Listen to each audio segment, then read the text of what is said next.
ఎప్పుడైతే నువ్వు పరిశుద్ధాత్మ శక్తితో, ఆయన అభిషేకంతో, ఆయన సన్నిధితో, నీ బలహీనతలో ఆయన మధ్యలోకి వచ్చి, దేవా ఇదిగో వర్క్ ఆన్ మీ అని సమర్పించుకుంటావో, ఆయన సన్నిధి నీ మీదకి వస్తుంది చూడు. That is your anaesthesia.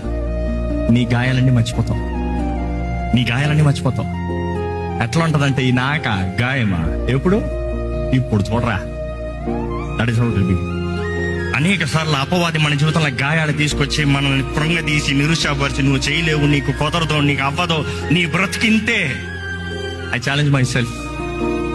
I have the holy spirit, the presence of God. ఆయన సన్నిధి ఉంది కాబట్టి ఏమైనా చేస్తా. I might feel this is the end of my life, but then ఇది నా చివరి రోజైనా కూడా రాజులాగా బ్రతికి చేస్తా. Because my redeemer lives. I know ఆయన కార్యం చేయాలి, కానీ నేను మాత్రం బెదిరిపోతాం, భయపడతాం జరగదు.